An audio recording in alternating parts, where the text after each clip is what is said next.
मेरे प्यारे बच्चों, बोर्ड एग्ज़ाम शुरू हो गया है और महाभारत की साँझ एक बहुत लंबा सा चैप्टर है, जिसको मैं संक्षिप्त में आपको समझा रही हूँ, ताकि आप इसको एग्ज़ाम में अच्छी तरह से समझकर अपने सभी प्रश्न उत्तर को लिख सकिएगा।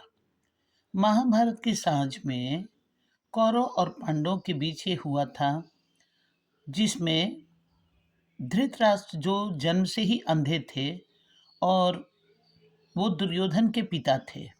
धृतराष्ट्र के 100 पुत्र थे और 100 पुत्र में दुर्योधन सबसे बड़ा था। और धृतराष्ट्र के छोटे भाई पांडु थे। छोटे भाई पांडु थे और उनके 5 बेटे थे, जो युधिष्ठिर, भीम, अर्जुन, नकुल, सहदेव के नाम से जाने जाते थे। धृतराष्ट्र अंधे थे, पढ़े तो थे, लेकिन हस्तिनापुर का राजकाज वो अपने संभालने में असमर्थ थे। इसलिए ये सारी वृतांत यहाँ दी गई है और उसको मैं समझाऊंगी एक के बाद एक। धृतराष्ट्र का जो सारथी था वो संजय था और उसको ऐसी दिव्य दृष्टि प्राप्त थी कि वो महल में रहकर ही युद्ध भूमि में, कुरुक्षेत्र में क्या हो रहा है, कौन किसको मार रहा है, इसका वर्णन वो धृतराष्ट्र को बताया करते थे। और भीम युधिष्ठिर का ही छोटा भाई था। महाभारत का युद्ध जो है वो कुरुक्षेत्र के नज़दीक, कुरुक्षेत्र में हो रहा है और उसके नज़दीक एक वन है, जिस वन वन का नाम है द्वैतवन, और उसमें एक जलाशय भी है। तो ये महाभारत के युद्ध में हम सब जानते हैं कि जो दुर्योधन है वह शुरू से ही बहुत अत्याचारी था और उसके अत्याचार के कारण ही अनेकों घटनाएं आप सुनेंगे। दुर्योधन और इसके सभी भाई, जो 100 भाई थे, और एक इसकी बहन थी जिसका नाम था दुशाला। आपकी पुस्तक में दिया गया नहीं है, लेकिन मैं आपको बता रही हूँ कि इसकी एक बहन थी जो दुशाला थी। इस चैप्टर से पहले मैं थोड़ा सा समरी आपको बता रही हूँ ताकि आप अच्छी तरह से इसको समझ सकिए।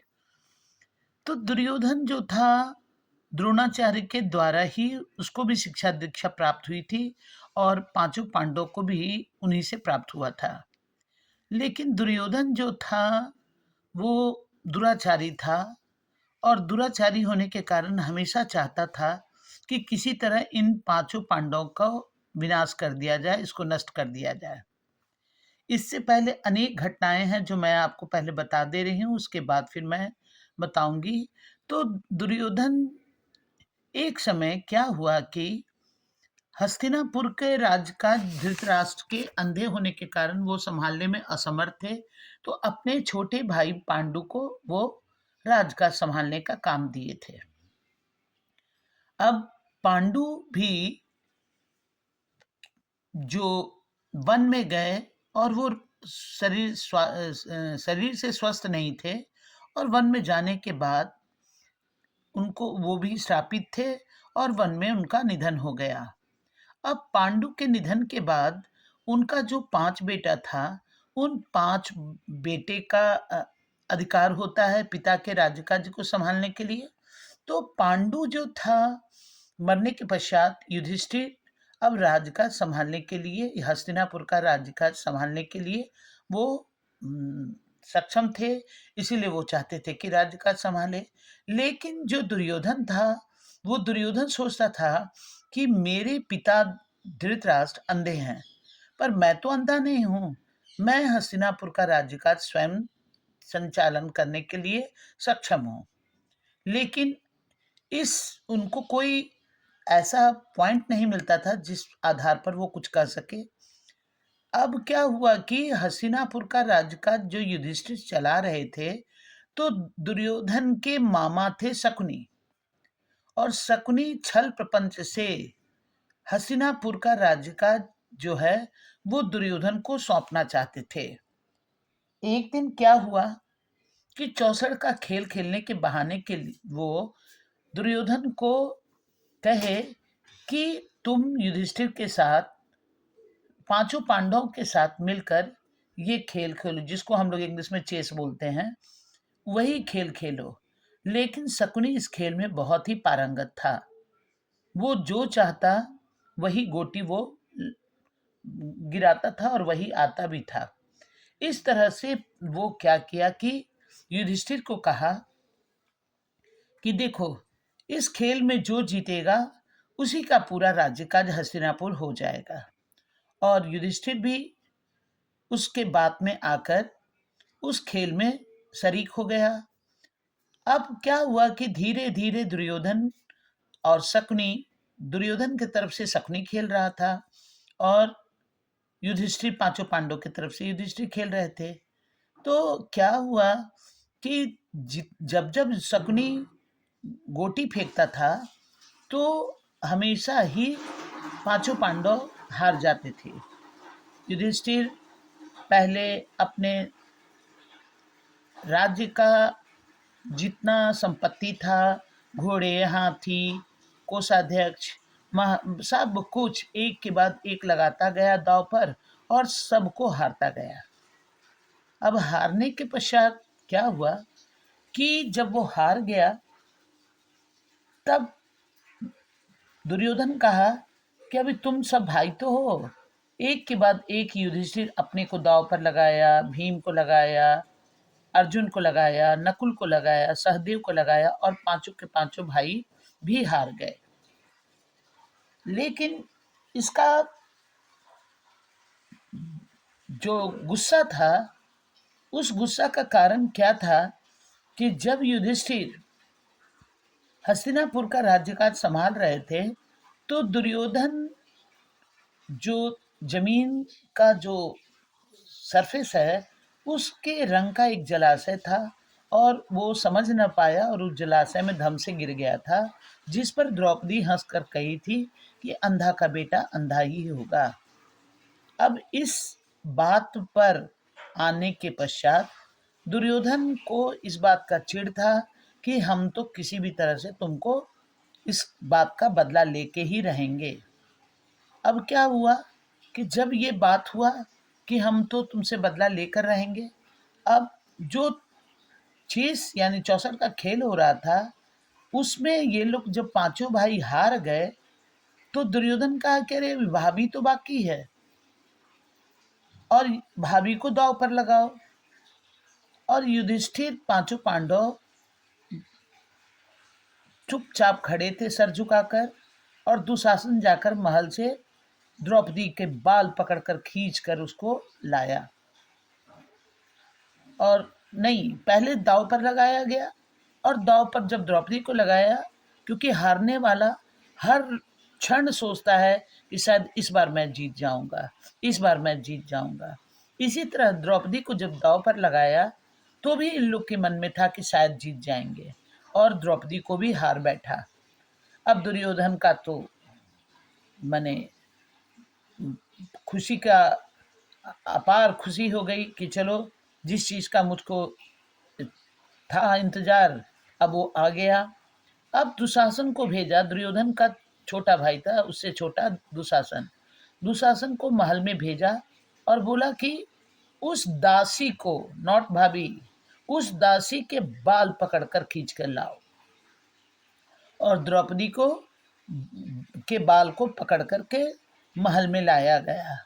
उस महल में सब लोग थे, भीष्म पितामह,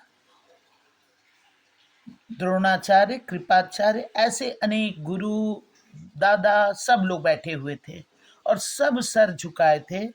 और द्रौपदी को दुशासन दुर्योधन दुशासन को आदेश दिया कि द्रौपदी का जो साड़ी है उसको खींच कर खोल करके इसको नंगा कर दो। इस अब इसी इतने लोगों के बीच में द्रौपदी के साथ इस तरह का व्यवहार करना, द्रौपदी भगवान कृष्ण को याद करने लगी और कृष्ण को याद करके जब याद करने लगी तो कृष्ण उनका लाज बचाए और अंत में दुशासन हाथ के सामने साड़ी का अंबार लग गया, ढेर। लेकिन द्रौपदी के शरीर से साड़ी अलग नहीं हुआ। अंत में दुशासन को अपना पसीना पोंछते हुए ये कहना पड़ा कि साड़ी है कि नारी है कि नारी है कि साड़ी है। और वहां से अब ये कहानी जो है शुरू होता है, क्योंकि ये लोग हार चुके थे पांचों पांडव।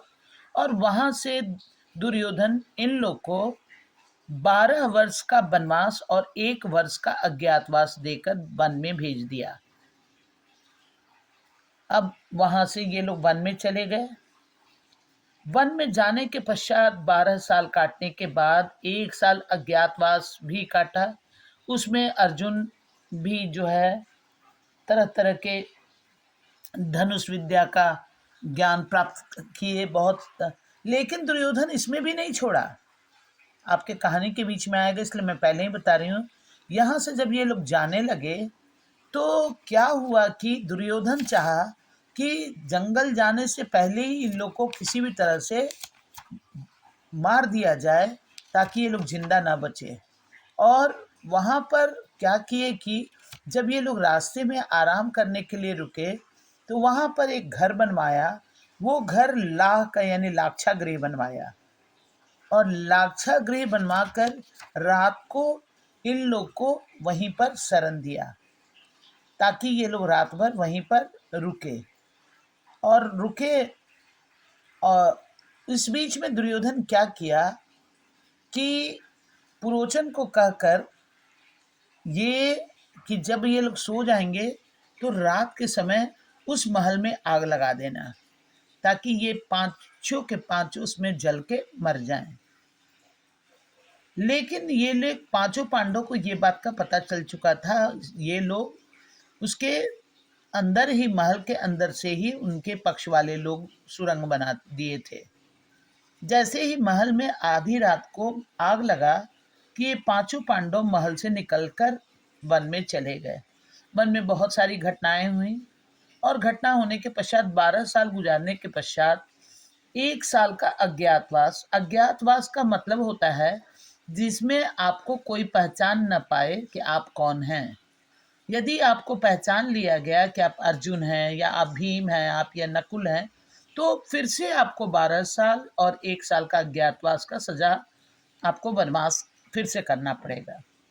लेकिन पांचों पांडव 12 साल का वनवास और 1 साल का अज्ञातवास बिताने के पश्चात जब पुनः आए तो उन लोग एक ही मांग किए दुर्योधन से कि हम 5 भाई हैं और मुझको 5 गांव दे दो ताकि हम पांचों भाई अपने 5 गांव में रहकर अपना। लेकिन दुर्योधन का कहना था कि सुई के नोक के बराबर भी जमीन नहीं देंगे, लड़ना है तो लड़ करके मुझसे ले लो। और पांचों पांडव ये नहीं चाहते थे। और कृष्ण को भी मालूम था कि ये यदि युद्ध हुआ तो इसमें बहुत सारे निर्दोष लोग मारे जाएंगे। कृष्ण को सब पता होने के पश्चात भी कृष्ण शांति दूत बनकर आए दुर्योधन को समझाने के लिए। लेकिन दुर्योधन तो अभिमानी दुराचारी, वो क्यों समझने जाए। अपने अभिमान के कारण उसको था कि युद्ध ही हो और युद्ध में जो जीतेगा उसी का हस्तिनापुर रहेगा। लेकिन कृष्ण के शांति दूत बनने के पश्चात भी वो उसकी एक न सुने। अब वहाँ जब कोई भी बात नहीं सुना गया तो ये लोग बहुत सोच लिए कि अब तो युद्ध होगा ही। और कृष्ण जो थे वो कुंती के भतीजे हैं। कृष्ण वो दुर्योधन के भी भाई लगेंगे और पांचों पांडव के। तो उनका कहना था कि एक तरफ मैं रहूंगा, एक तरफ मेरी सेना रहेगी। आप लोग में से जो एक तरफ मेरी सेना को लेना चाहते हैं वो मेरी सेना को ले और एक तरफ मैं सारथी बनकर रहूंगा। दुर्योधन को लगा कि एक कृष्ण अकेला क्या कर सकता है और कृष्ण के सारी सेना यदि मेरे पक्ष में रहेगी तो बहुत बड़ा सेना हो जाएगा और मैं पांडवों को मार गिरा सकता हूँ। इसलिए वो क्या किए कि कृष्ण की सेना को अपने पक्ष में ले लिए। अब युद्ध की तैयारी शुरू हो गई। कृष्ण को मालूम था कि युद्ध होने के पश्चात बहुत सारे निर्दोष लोग मारे जाएंगे, बहुत कुछ होगा। लेकिन जब दुर्योधन इसको मानने के लिए तैयार ही नहीं था, तो अंततः युद्ध प्रारंभ हुआ। जब युद्ध प्रारंभ हुआ तो कौरव के सभी भाई, कृपाचार्य, द्रोणाचार्य, सभी उसी के पक्ष में थे। यानी दुर्योधन के भय से कहा जाए, दुर्योधन के दुराचार से कहा जाए, या उसके अत्याचारी व्यवहार से कहा जाए, जितने कृपाचार्य या द्रोणाचार्य या भीष्म पितामह, अश्वत्थामा, सारे लोग दुर्योधन के पक्ष में थे। यहाँ तक कि कृष्ण की सेना भी दुर्योधन के पक्ष में थी। युद्ध भूमि में अब युद्ध की तैयारी शुरू हो गई है, और युद्ध भूमि में अब एक तरफ दुर्योधन की सेना खड़ी है और दूसरी तरफ सारथी बनकर अर्जुन रथ पर सवार है, और सारथी बनकर कृष्ण रथ को हाँकते हुए युद्ध भूमि में कुरुक्षेत्र के मैदान में लाकर रथ को खड़ा किए। युद्ध 18 दिन तक चला। वहां पर जब कृष्ण अपने विपक्ष में कृपाचार्य, द्रोणाचार्य, भीष्म पितामह ऐसे लोगों को जब देखे तो वो बहुत विवल हो गया, और वो सोचा कि मैं अपने गुरु पर बाण चलाऊंगा, मैं अपने दादा पर बाण चलाऊंगा, नहीं, मैं युद्ध नहीं करूंगा, मैं ऐसा पाप नहीं कर सकता, मुझसे ऐसी पाप नहीं होगी। और वहां पर कृष्ण को अपना जो धनुष है उसको नीचे रख कर कहता है, मैं युद्ध नहीं करूंगा। वहीं पर कृष्ण उनको गीता का उपदेश देते हैं, और गीता का उपदेश देने के बाद ये कहते हैं कि तुमको क्या पता कि ये पहले जन्म में क्या थे और फिर ये अगले जन्म में क्या होगा, तुम तो सिर्फ माध्यम हो। और वहां गीता का उपदेश देने के बाद युद्ध प्रारंभ हुआ। जब युद्ध प्रारंभ हो गया तो सारे कौरवों के पक्ष में जितने लोग थे एक एक करके मारे गए, और जब कौरव के सारे 99 भाई, कृपाचार्य, द्रोणाचार्य, सभी लोग जब मारे गए तो कौरव अपने को बचाने के लिए उसी द्वैतवन के नज़दीक, कुरुक्षेत्र के नज़दीक द्वैतवन में एक जलाशय है, और उस जलाशय में जाकर छिप छिप गया। धृतराष्ट्र इतने लोग के मारे जाने के कारण सारंगी पर आलाप, आलाप बोलते हैं किसी के मरने से जो लोग विलाप करते हैं, आलाप करते हैं। तो शाम का समय है। युद्ध 18 दिन तक चलने के पश्चात आखिरवें दिन शाम के समय में सारंगी पर सारे मरे हुए लोगों के लिए आलाप हो रहा था, और धृतराष्ट्र संजय से महाभारत के विस्तृत जानकारी पूछ रहा था, और संजय अपने दिव्य दृष्टि से महल में बैठकर ही कुरुक्षेत्र में हो रहे युद्ध का वर्णन करते जा रहा था। धृतराष्ट्र जब देखता है कि सारे लोग मारे गए, कोई नहीं बचा, जब ये बात संजय बताता है तो धृतराष्ट्र को दुख होता है, और वो संजय को कहता है कि संजय, मेरे सारे बच्चे जो मारे गए हैं ये किस पापों का परिणाम है, किसकी भूल है जिसका ऐसा मुझको फल प्राप्त हुआ? क्या पुत्रमोह करना व्यर्थ है, अपराध है? ये इस तरह से कहता है और बहुत ज़्यादा विकल हो जाता है। संजय जो उसका सारथी है वो उसको कहता है, शांत हो जाइए महाराज, जो हो चुका है उस पर शोक करना व्यर्थ है।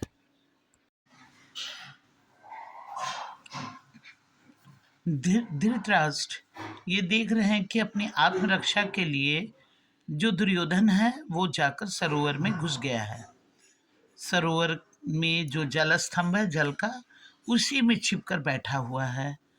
लेकिन पता नहीं धृतराष्ट्र को ऐसा लग रहा है कि न जाने कैसे पांडवों को इसकी सूचना मिल गई, और पांडवों को जो अहेरी होता है, यानी जो जानवरों को चराता है, वो लोग से ये पता चल चुका था कि दुर्योधन जो है वो जलस्तंभ में जाकर छिप गया है अपनी जान बचाने के लिए।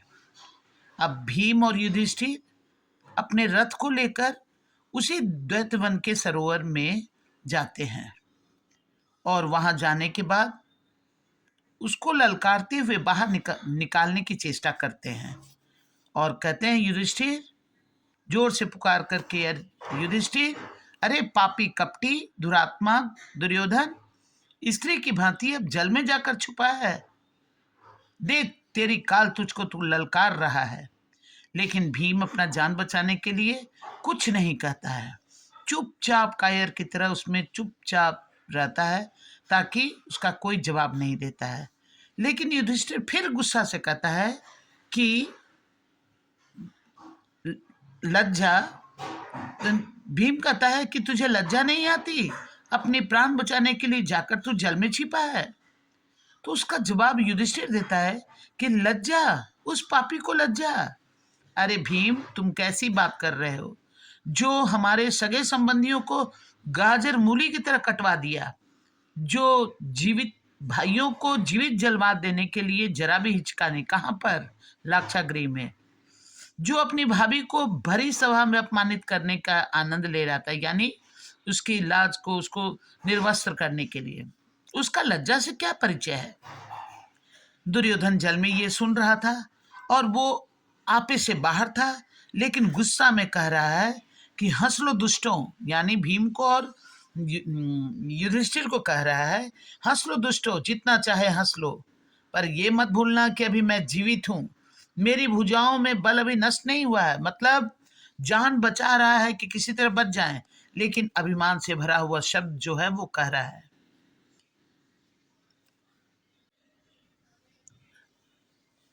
फिर युधिष्ठिर, अरे नीच, अभी भी तेरा गर्व चूर नहीं हुआ। यदि बल है तो बाहर आ और पराजित करके अपना राज्य प्राप्त कर। बैठा बैठा वहां वीरता क्या बखान रहा है? क्या अपना वीरता दिखा रहा है कि मेरी भुजाओं में बल है, या इस तरह की थोती बातें क्यों कह रहे हो? तब अंदर से दुर्योधन कह रहा है कि अपने गुरुजनों, बंधु बांधवों को निर्ममता से वध करने वाले पांडव, अभी तुम्हारा खून का प्यास अभी खत्म नहीं हुआ।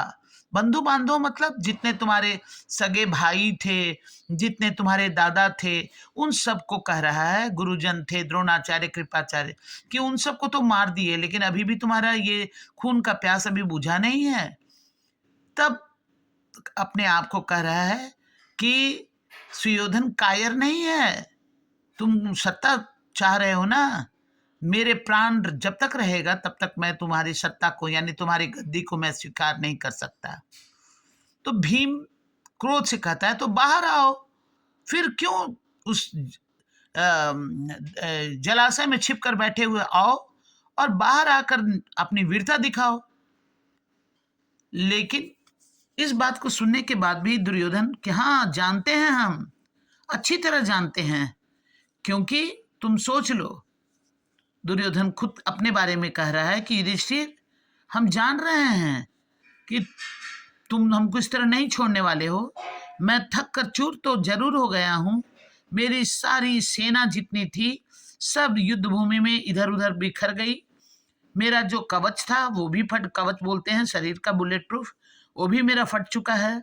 मेरे जो हाथ में शस्त्र और अस्त्र थे, सारे अस्त्र शस्त्र जो है, शस्त्रास्त्र, वो मेरा मैंने टूट गया, बिखर गया या छूट गया तो चूक गया है।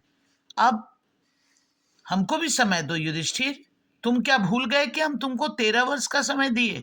क्या अर्जुन को और भीम को दुर्योधन क्या 13 वर्ष का समय दिए थे कि जाओ तुम मेंटली प्रिपेयर्ड होकर आना युद्ध करने? नहीं, उसको तो इसलिए दिए थे कि ताकि वो, उसका शक्ति क्षीण हो जाए, वो कमजोर हो जाए और फिर उसके सारे सहायक बिखर जाए, इस तरह से। तो युधिष्ठिर हंसकर इस बात को दोहराता है कि 13 वर्ष का समय तुमने दिया था, तुमने तो मुझको वन में भेजकर मेरा उत्साह ठंडा करने के लिए, मैंने मेरा शक्ति, मेरी जो उत्साह है युद्ध भूमि के में लड़कर हस्तिनापुर का राज्य प्राप्त में, उसको खत्म करने के लिए तुमने मुझको 13 वर्ष का के लिए वन में भेजा था। तब दुर्योधन इसको बर्दाश्त नहीं कर पाता है, क्योंकि युधिष्ठिर का नाम है धर्मराज, यानी धर्मराज, यानी धर्म अधर्म का सही निर्णय लेने वाले, इसीलिए युधिष्ठिर को धर्म का टाइटल दिया गया है। तो कहता है कि तुम धर्मराज कहलाते हो ना, और तुम अधर्म, तुम्हारा घमंड नहीं खत्म हुआ? और तुम्हारे आंख के सामने अधर्म हो रहा है। तब भीम कहता है, अच्छा, इतना दिन तक तो तुमको धर्म धर्म का कोई ध्यान नहीं था, पर अब तुम धर्म की बात करने लगे। हाँ, ठीक ही कहा गया है, जो कायर होता, डरपोक होता है, जब वो हारने लगता है तब वो धर्म की बात करता है, धर्म की शरण में जाता है। युधिष्ठिर उसकी बातों को सुनकर काफी क्रोध से कहता है, क्या? अरे नीच, अरे पामर, पामर मतलब नीच, अरे नीच, तब तुम्हारा धर्म कहाँ चला गया था जब तुम उस निहत्थे, निहत्थे मतलब जिसके हाथ में कोई हथियार ना हो, उस निहत्थे बालक को 7 महारथियों ने मिलकर मारा था। किसको? अभिमन्यु को।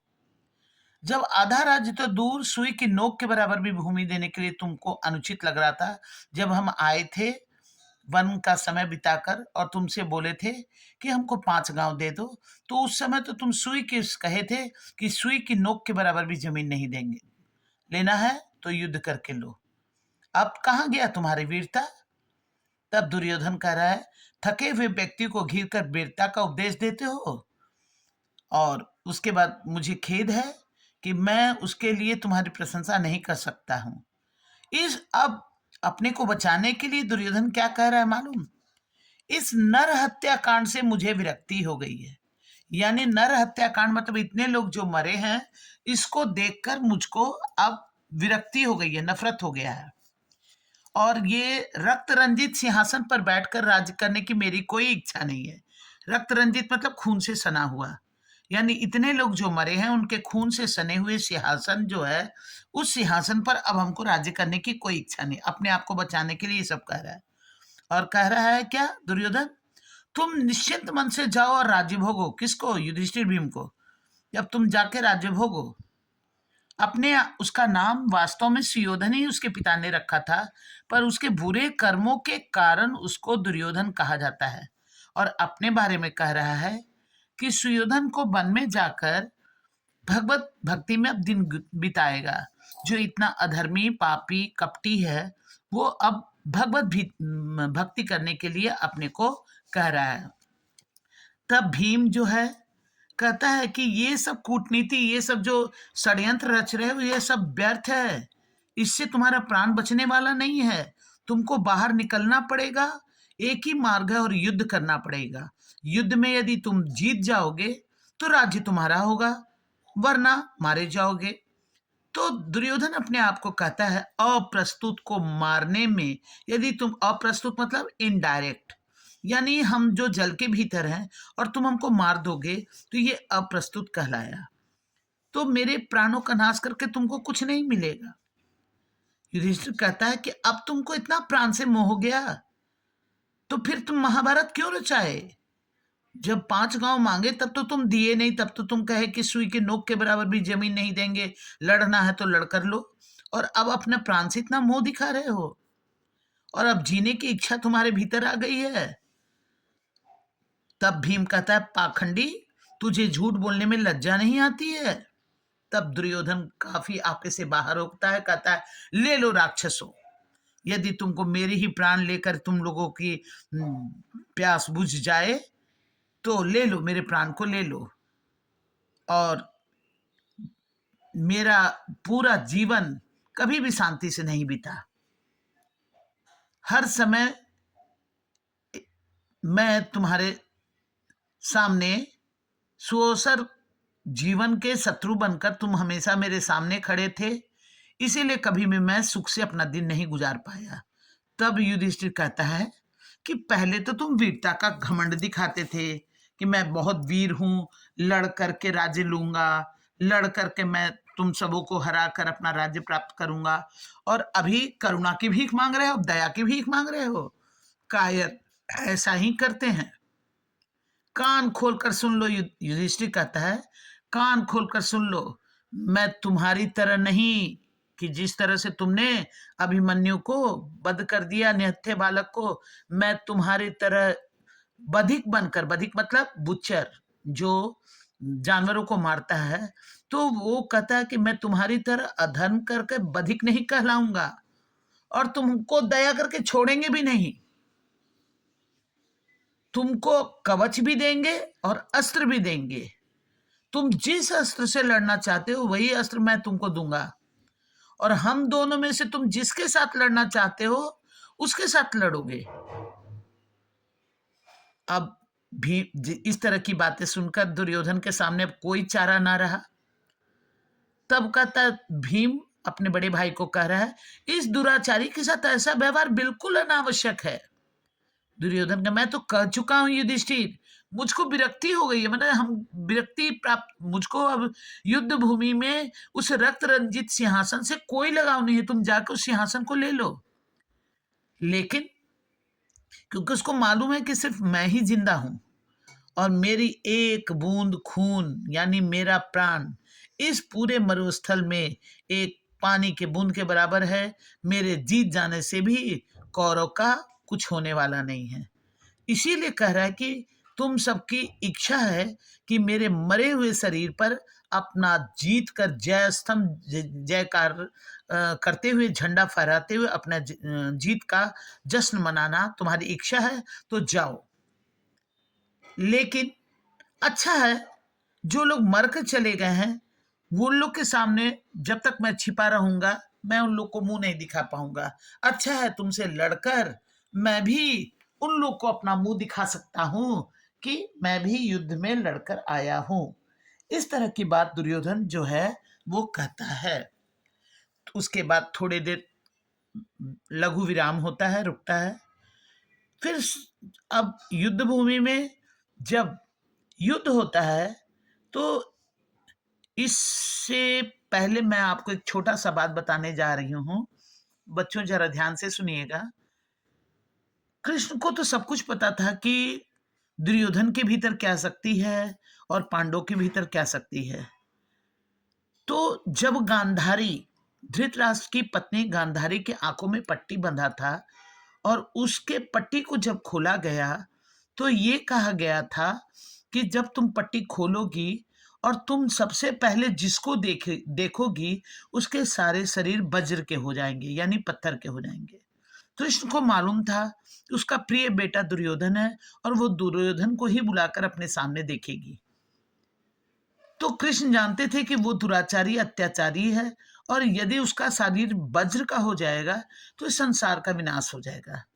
इसलिए वो क्या करते हैं, दुर्योधन को संकेत करके कहते हैं कि तुम माता के सामने जा रहे हो और नंगे बदन जाओगे, क्योंकि उसकी माँ का था कि खुले आंख से वो जिसको देखेगी उसके सारे शरीर वज्र के हो जाएंगे।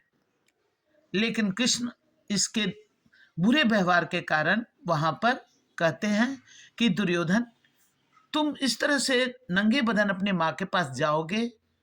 तो वो क्या करता है कि उसके कमर तक, जांग तक उसको चाहे पत्तियों से चाहे वस्त्र से किसी भी तरह से ढकवा देते हैं। और बाकी शरीर माता गांधारी के सामने जब वो जाता है दुर्योधन, तो दुर्योधन को माता गांधारी देखती है तो उसके सारे शरीर वज्र के रहते हैं। भीम से भी उसका शक्ति जो है दुगना रहता है। अब उसके दुगने शरीर में, ताकत वाला शरीर में, अब भीम और युधिष्ठिर गदा देकर उसके साथ युद्ध करते हैं। कभी कभी तो ऐसा लगता है कि जैसे कि सुयोधन ही भीम पर भारी पड़ गए, यानी भीम को मार गिराएगा। उसी समय कृष्ण जो है अपने इशारे से भीम को संकेत करते हैं कि उसके जंघा पर मारो, क्योंकि उसका जंघा ही उसका ओरिजिनल है, बाकी शरीर तो पत्थर का है। और वहां पर जब वो जंघा पर मारते हैं तो वो चित्कार करके जमीन पर गिर पड़ता है। जैसे ही दुर्योधन चित्कार करते हुए भूमि पर गिरा, धृतराष्ट्र को संजय महल के भीतर ही अपने दिव्य दृष्टि से उस कुरुक्षेत्र में हो रहे घटनाओं का वर्णन कर रहे थे। धृतराष्ट्र को जैसे ही यह पता चला कि कुरुराज यानी दुर्योधन चित्कार करते हुए धरती पर गिर पड़ा है, तो धृतराष्ट्र, हाय पुत्र, इन हत्यारों ने, पांडवों को हत्यारे कहकर धृतराष्ट्र संबोधित कर रहे हैं। ये पुत्र मोह कह रहा है अपने पुत्र के मुंह से वो पांडवों को हत्यारा कह रहे हैं। इन हत्यारों ने अधर्म से तुम्हें परास्त किया, यानी अधर्म से तुम्हें हराया है। संजय संजय अपने सारथी को कह रहा है कि क्या इतना उत्कट स्नेह जो मेरा था दुर्योधन के प्रति, क्या ये मोह करना मेरा व्यर्थ है?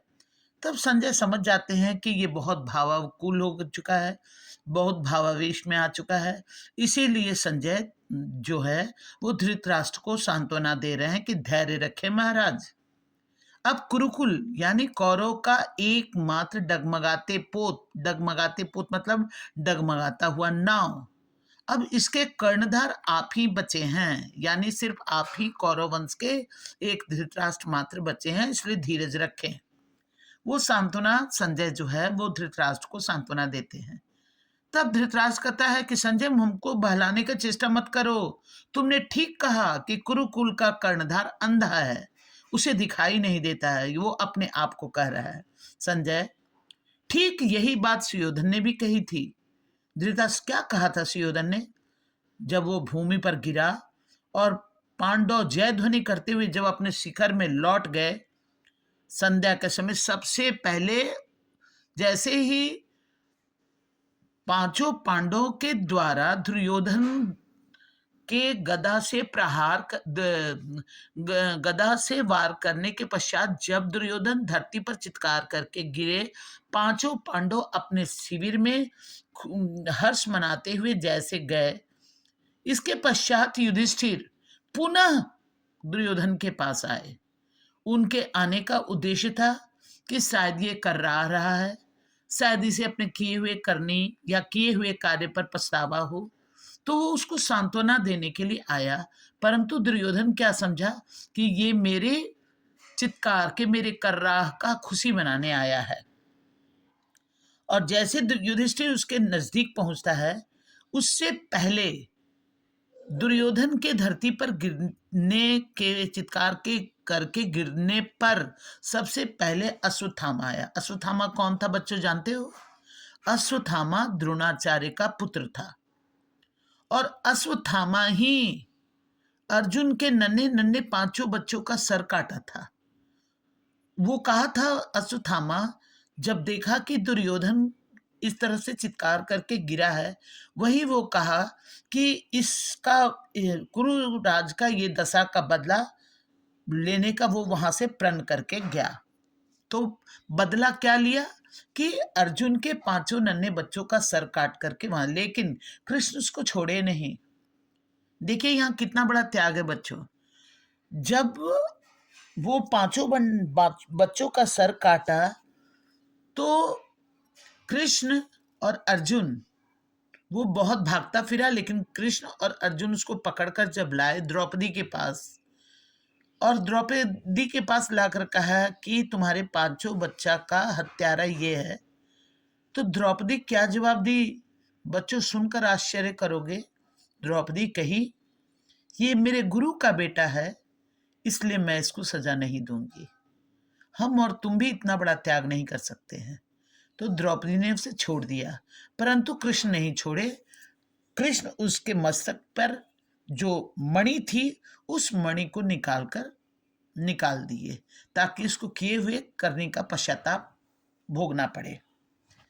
अब वहां से जब दुर्योधन कराहते हुए जमीन पर गिरा और अश्वत्थामा आकर उससे बदला लेने का प्रण करके चले गया, तो दुर्योधन को जब पता चला कि युधिष्ठिर आया है, उस कराहते हुए समय पर भी वो दुर्योधन युधिष्ठिर को देखकर काफी क्रोध में कहता है कि अब तुम क्या करने आए हो? क्या मेरे मरने का शोक मनाने, खुशी मनाने आए हो? अब तुम्हारे आने का क्या कारण? तुमको राज्य चाहिए था, मैं राज दे दिया, अब तुम यहाँ क्या करने आए हो? अब ऐसा मेरे पास कौन सा धन है जिसको लेने के लिए तुम आए हो? अब जाओ मेरी आंखों के पास से। जीवन भर तुमने मुझको कभी चैन नहीं लेने दिया और अब तो शांति से मर जाने दो। जबकि युधिष्ठिर का यहाँ इस तरह आने का ऐसा उद्देश्य नहीं था। युधिष्ठिर का उद्देश्य था कि इसे अपने किए हुए करने पर यदि पश्चाताप हो तो सांत्वना देकर उसके मृत्यु जो है शांति से हो जाए, ये युधिष्ठिर का ध्येय था। लेकिन दुर्योधन इसको गलत समझा। युधिष्ठिर ये भी कहा कि तुम गलत समझ रहे हो दुर्योधन, मैं तुमसे कुछ लेने नहीं आया हूं, मैं तो देखने आया था कि तुम पश्चाताप कर रहे होगे। तो यहाँ पर दुर्योधन कह कि मैं निर्बल पशु के समान तड़प तड़प कर प्राण त्याग रहा हूं, यही तुम देखने आए थे और तुम यहाँ खुशी मनाने आए थे, पर्व मनाने आए थे कि हम मेरी आहों का आलाप सुनने आए थे कि मैं किस तरह से बिलक कर तड़प कर रो रहा हूं। फिर युधिष्ठिर उसको कहता है कि तुम अर्थ का अनर्थ कर रहे हो दुर्योधन, मैं तो तुम्हें शांति देने आया था, मैं तो सोचा था कि तुम जो किए हो उसका तुम पश्चाताप कर रहे होगे, तो मैं तुमको उस व्यथा से हल्की कर दूंगा, यानी तुमको उद्देश्य देकर उस व्यथा को दूर कर दूंगा। तब दुर्योधन उसको कहता है मिथ्या अभिमानी, यानी झूठा घमंडी, तुम ढोंग कर रहे हो और यहां पर तुम पश्चाताप करने आए हो। मैंने ऐसा कोई पाप नहीं किया, मेरे मन में कोई ऐसा दुख नहीं है, मैंने कोई गुरुजनों का वध नहीं किया। गुरुजन दुर्योधन के पक्ष में इसलिए गए थे भयवश, क्योंकि दुर्योधन अभिमानी, अत्याचारी, दुराचारी था और उसके सामने किसी गुरुजनों का भी कुछ नहीं चलता था, इसलिए सब उसके पक्ष में थे। अभी दुर्योधन स्वयं पांचों पांडवों पर ये आरोप लगा रहा है कि तुम ही लोगों ने गुरुजनों का वध किया, हमने कोई गुरुजनों का वध नहीं किया। तब फिर दुर्योधन कहता है कि मुझको दुर्योधन नहीं कहो, मुझको सुयोधन कहो, अभी भी तेरी छाती ठंडी नहीं हुई कि मुझे मेरे नाम की खिल्ली उड़ा रहे हो। तब युधिष्ठिर कहता है कि क्षमा करो भाई, हम तुमको कष्ट देने नहीं आए हैं, लेकिन तुम ये जान जाओ कि तुमने जो काम किए हो इससे आने वाली पीढ़ी भी तुमको दुर्योधन नाम से ही संबोधित करेगी, क्योंकि तुम्हारा किया हुआ बुरा कर्म जो है इतिहास पुकार पुकार कर लोगों के सामने कहेगा। तब दुर्योधन गुस्सा में कहता है कि मुझे दुर्योधन कहेगा, यही ना, जानता हूं, मैं जानता हूं कि मैं मुझे मारकर भी तुम चुप नहीं बैठोगे, क्योंकि तुम विजेता हो, तुम जीत चुके हो और अपने सगे संबंधियों के खून से सनी हुई गंगा में नहाकर तुम जो मुकुट धारण करोगे, जो इतिहास लिखवाओगे, उस इतिहास में तुम मेरा नाम दुर्योधन ही दोगे, सुयोधन नहीं, और सदा के लिए मेरे नाम से सुयोधन हटा दोगे और मेरा नाम हमेशा के लिए दुर्योधन बना दोगे। मेरे मरने पर तुम चाहे जो करना, मैं तुम्हारे हाथ पकड़ने नहीं आऊंगा, पर इस समय जब तुम्हारा सबसे बड़ा शत्रु मर रहा है, उसे इतना न्याय तो दो कि उसका मिथ्या अपमान न करो। तब युधिष्ठिर कहता है कि मैं सदा से न्याय किया हूं सुयोधन, न्याय के लिए तो बड़े से बड़े दुख उठाने में भी मैं नहीं चुका। मेरे आंख के सामने सगे संबंधी तड़प रहे थे और तड़प तड़प कर प्राण त्यागे, इस भीषण दृश्य को भी मैं चुपचाप देखता रहा। सारी अबलाएं, अनाथ करुण चित्कार कर रहे थे, मेरा हृदय दहल रहा था, लेकिन सत्य के लिए मैं सब चुपचाप देखकर बर्दाश्त करता रहा। दुर्योधन कि तुम झूठा अभिमान दिखा रहे हो युधिष्ठिर, ये तेरा अहंकार है, मैं तुम्हारी ये प्रशंसा नहीं सुन सकता हूं। ये दुर्योधन को बर्दाश्त नहीं हो रहा है युधिष्ठिर की ये न्याय भरी बातें, और फिर वो कहता है कि तुमको धर्मराज का उपाधि किसने दिया, उसको इतना जेलसी हो रहा है कि युधिष्ठिर को धर्मराज का उपाधि किसने दिया है। और तब वो कहता है कि तुम अपनी प्रशंसा खुद मत करो। तब युधिष्ठिर कहता है स्वार्थ, दुर्योधन स्वार्थ, हमको तो रत्ती भर भी स्वार्थ नहीं है। तब दुर्योधन कहता है कि जिस राज्य पर तुम्हारा रत्ती भर अधिकार नहीं, क्या बच्चों आप ये बताओ कि दुर्योधन या युधिष्ठिर दोनों को बराबर हक था, तो फिर दुर्योधन ये बात क्यों कह रहा है कि जिस राज्य पर तुम्हारा रत्ती भर अधिकार नहीं था उसको पाने के लिए तुमने युद्ध ठाना? आखिर उस पर क्या सिर्फ दुर्योधन का अधिकार था? नहीं, उस पर युधिष्ठिर का भी उतना ही अधिकार था, लेकिन दुर्योधन कतई नहीं चाहता था कि युधिष्ठिर को वो राज्य का कोई भी हिस्सा प्राप्त हो, और तब तुमने उस राज्य की मांग की, दुर्योधन कह रहा है। तो युधिष्ठिर कह रहा है कि दुर्योधन तुम अपने मन को टटोल कर देखो कि जिस राज्य पर पिता का अधिकार होता है, पिता का राज्य होता है, उस पर पुत्र का अनायास सर्वसम्मत के द्वारा उस पर उसका अधिकार होता है। पांडु, महाराज पांडु का राज्य था, इसलिए वो मेरा हुआ कि नहीं हुआ? तब दुर्योधन कहता, बस तुम्हारे पास तो यही एक तर्क है ना। जिस राज्य पर तुम अधिकार चाहते थे, तुम ये बताओ कि ये क्या तुम्हारे पिता को जन्म से मिला? नहीं, तुम्हारे पिता को राज्य का काम देखने के लिए दिए थे मेरे पिताजी, क्योंकि मेरे पिताजी अंधे थे और वो चाहते तो राज्य संचालन का काम किसी और को दे सकते थे, क्यों, लेकिन वो राज्य मेरे पिता का था।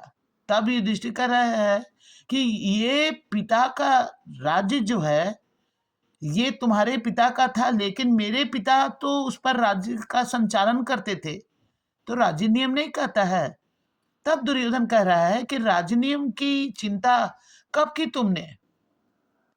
तुम्हारे पिता के उपरांत राज्य पर मूल अधिकार तो मेरे पिता का ही था ना। वो चाहते तो किसी और को भी वो कार्य दे सकते थे। तब युधिष्ठिर कह रहा है कि ये तुम्हारा मत है ना। भीष्म पितामह, महात्मा विदुर, कृपाचार्य जैसे धृतराष्ट्र, उन्होंने तो कभी ऐसी बात नहीं कही थी कि तुम्हारे पिता का राज्य का जिसका संचालन करते थे तुम्हारा नहीं होगा, ऐसा तो उन्होंने नहीं कहा। तब दुर्योधन कहता है कि मुझे बस एक ही बात का दुख है युधिष्ठिर, कि सारे लोग तथ्य तक पहुंचने का कोई प्रयास नहीं किया। सब अंधों की भांति इसको स्वीकार करते गए। सब मेरा हट, मेरा जिद देखे, पर कोई न्याय की बात नहीं किए। मेरे पक्ष का न्याय किसी ने नहीं देखा।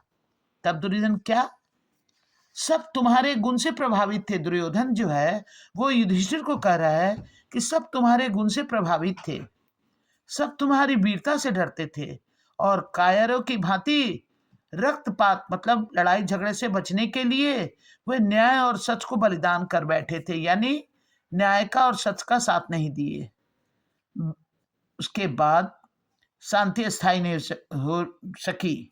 युधिष्ठिर कहता है तुम, युधिष्ठिर कह रहा है दुर्योधन को, तुम गुरुजनों पर व्यर्थ की कायरता का आरोप लगा रहे हो दुर्योधन। यदि मेरे पक्ष में न्याय न होता तो कोई भी मुझको राज्य देने की मांग क्यों करता? तब दुर्योधन कह रहा है, तभी तो मैं कहता हूं कि स्वार्थ ने तुमको अंधा बना दिया है और स्वार्थ के सामने तुमको कुछ नहीं दिखाई दे रहा है। तभी तुम भीष्म, द्रोण, कृपाचार्य, अश्वत्थामा, ये बताओ कि सब मेरी ओर से क्यों लड़े? क्या वे जानबूझकर अन्याय का साथ दिए? यहाँ तक कृष्ण, अभी हम बताए थे बच्चों कि कृष्ण जो थे वो युधिष्ठिर के तरफ थे और कृष्ण के जो सेना थी वो दुर्योधन के तरफ थे। तो दुर्योधन कह रहा है कि यहाँ तक कि कृष्ण जो तुम्हारे परम मित्र थे उन्होंने भी मेरी सहायता के लिए अपनी सेना दी। तो फिर कह रहा है युधिष्ठिर कि सुयोधन, मैं तो तुमको सांत्वना देने आया था, तुमसे विवाद करने नहीं आया था। हम तो सोचे कि शायद तुम चित्कार करके गिर पड़े हो, तुम्हें पीड़ा हो रही होगी, तो तुमको सांत्वना देने के लिए मैं आया था। मैं इस रक्तपात के लिए तैयार नहीं था। तब दुर्योधन कह रहा है कि हम कैसे विश्वास करें तुम्हारे बात का, क्योंकि तुम्हारे जीवन की सारी गतिविधि, जितने तुमने काम किया, वो सब यही कह रहा है कि तुम शोणित तर्पण चाहता था, यानी खून का तर्पण तुमको तुम्हारी इच्छा थी और जो तुम चाहते थे वही तुमने उसके लिए जी जान से प्रयास करके उसको प्राप्त किया। तब युधिष्ठिर कह रहा है कि शायद तुम सुधबुध खो बैठे हो, अभी तुम प्रलाप कर रहे हो, लेकिन पांडव को तुमने तिरस्कृत कर घर घर भीख मांगने के लिए भेजा था, जंगल में धूल छानने के लिए भेजा था। ऐसा कौन व्यक्ति है जो तुम्हारे इस बात पर विश्वास करेगा? तब दुर्योधन कहता है, मैं जानता हूं कोई विश्वास नहीं करेगा, और विश्वास करेगा भी तो तुम करने नहीं दोगे, क्योंकि तुम सत्य को दबाकर उसे मिथ्या नहीं, सत्य को दबाकर मिथ्या करना चाहोगे तो भी वो मिथ्या नहीं होगा। बचपन में जब हम लोग एक साथ शिक्षा पाए, उस समय भी तुमने द्रुपद का साथ मिला और मिलकर आधा राज्य प्राप्त किया था। तब युधिष्ठिर कह रहा था कि यही मैं जानता हूं कि आधे राज्य पर मेरा अधिकार था। तब दुर्योधन कहता है कि तुम सत्य को ढकने का प्रश्न न करो युधिष्ठिर, मेरे पास प्रमाणों की कमी नहीं है। तुमने अर्जुन को चारों ओर दिग्विजय के लिए भेजा, राशि यज्ञ के बहाने तुमने जरासंध और शिशुपाल को समाप्त किया, ऐसे अनेक कार्य तुमने किया। तब युधिष्ठिर कह रहा है तुमने जिस तरह भरी सभा में द्रौपदी का अपमान किया, तब दुर्योधन कह रहा है कि द्रौपदी ने भी मेरा तो भरी सभा में अपमान किया। बताए थे ना कि अंधा का बेटा अंधा होगा, उसी बात को ये दोहरा रहा है कि मेरा अपमान भी तो द्रौपदी ने भरी सभा में किया। तब क्या तुम्हारा न्याय नहीं था? द्रौपदी को दांव पर लगाकर तुमने क्या उसका सम्मान बढ़ाया? यानी भरी सभा में तुमने द्रौपदी का चिरहरण किया, तो क्या तुमने द्रौपदी का सम्मान बढ़ाया? तब दुर्योधन कहता है कि वो द्रौपदी तो जुए में जीती हुई दासी थी, कोई भाभी का रिलेशन नहीं, उसको दासी कह रहा है। तब युधिष्ठिर कहता है कि तुम कैसी विचित्र बातें कर रहे हो। तब वो दुर्योधन कहता है कि तुम्हारे बुरे कर्म जो है, अपने ही कृत्य से तुम वनवास में जाकर गए और उसका दोष तुम मेरे मत्थे मढ़ रहे हो। वनवास जाकर तुमने सिर्फ युद्ध की तैयारी की और अर्जुन वहां तपस्या करके नए नए शस्त्र प्राप्त किए, वहां जाकर तुम अपने आप को मजबूत किया और उसका दोष तुम मेरे मत्थे मढ़ रहे हो। इस कटु सत्य को क्या तुम मिटा सकते हो? ये दुर्योधन का कहना था।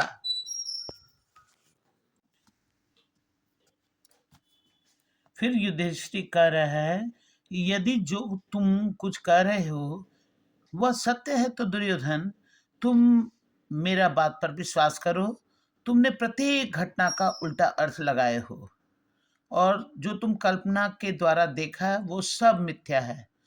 तब दुर्योधन ये कहता है कि यही बात मैंने तुम्हारे लिए कह सकता हूं युधिष्ठिर, मैंने कोई बुरा काम नहीं किया, मैंने एकमात्र अपनी रक्षा की।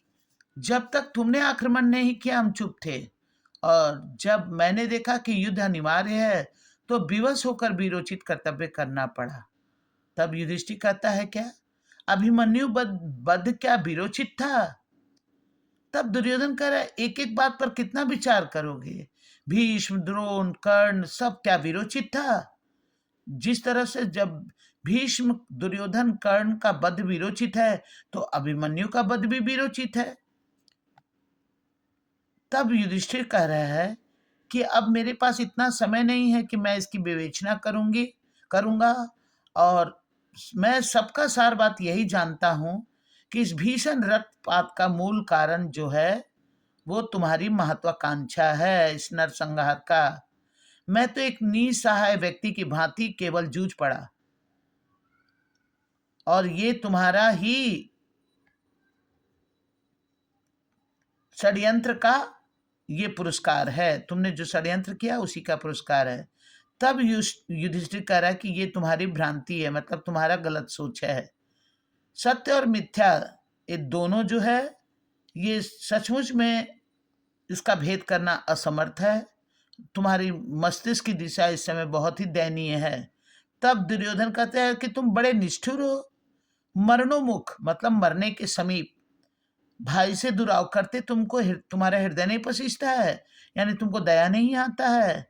अब तो मैं कुछ समय के बाद इस लोक से चला जाऊंगा, मेरे सम्मुख यदि तुम सत्य को स्वीकार कर लोगे कि हाँ सारा षड्यंत्र सब कुछ हम किए, युद्ध हम किए, इस तरह से कहकर तुम स्वीकार कर लो। यदि मेरे सम्मुख यदि तुम सत्य को स्वीकार भी कर लोगे तो तुमको कुछ हानि नहीं होगा और तुम तो अपने शत्रु की इस मृत्यु पर खुश होगे, और तुम चाहते थे, जो चाहते थे वो आज हो गया। अब तुम्हारी महत्वाकांक्षा जो है सफल हुई और अब अंधेरा बढ़ा जा रहा है, सांझ हो रही है, मेरे जीवन की अंतिम सांझ, और उधर मेघ घिरे आ रहे हैं द्रौपदी के बिखरे केस की भांति, वो मुझे निगल लेंगे।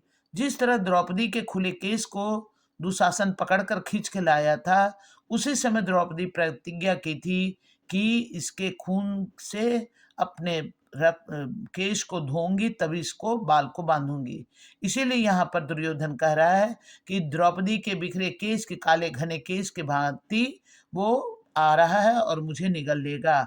अब जाओ जाओ, मुझे मरने दो। अपनी महत्वाकांक्षा पर अब तुम फलो फूलो, गुरुजनों बंधु बांधवों के रक्त से अभिषेक करो और उस राज सिंहासन पर बैठकर तुम राज्य करो। लेकिन युधिष्ठिर कह रहा कि इतना उत्तेजित मत हो, तो इतना एक्साइटेड मत हो दुर्योधन, वीरों की भांति धैर्य रखो, शांत हो जाओ। तब दुर्योधन कहता है, घबराओ नहीं युधिष्ठिर, मेरी शांति का जो तुम उपाय कर चुके हो, मतलब हमको जो तुम मार चुके हो, वह अचूक है। 2 क्षण के बाद मैं सदा के लिए शांत हो जाऊंगा, मतलब मैं मर जाऊंगा। पर अंतिम सांस निकलने से पहले युधिष्ठिर एक बात कहे जाता हूं, पश्चाताप मुझे इस बात का नहीं है कि मैंने कोई भूल की या मैंने कोई गलती की, या मैं भय से तुमसे शरण नहीं मांगी, बस और तुमसे टक्कर ली और अब वीर गति पाकर स्वर्ग का जाता हूं। परंतु मुझको ग्लानि है, अफसोस है, कोई पश्चाताप नहीं है, कोई दुख नहीं है, पर ग्लानि है क्या, किस चीज का, जो मेरे साथ जाएगा, कि मेरे पिता अंधे क्यों हुए। नहीं तो मतलब नहीं तो मैं राजा बना होता। बच्चों, निश्चित तौर पर समझ में आया होगा आप लोग को। मैं अपने पूरे प्रयास के द्वारा आप लोग को समझाने का कोशिश की हूँ, इसलिए प्लीज़ मेरे इस चैनल को सब्सक्राइब कीजिएगा और शेयर कीजिएगा। इसके लिए मैं आप लोग को धन्यवाद दूंगी।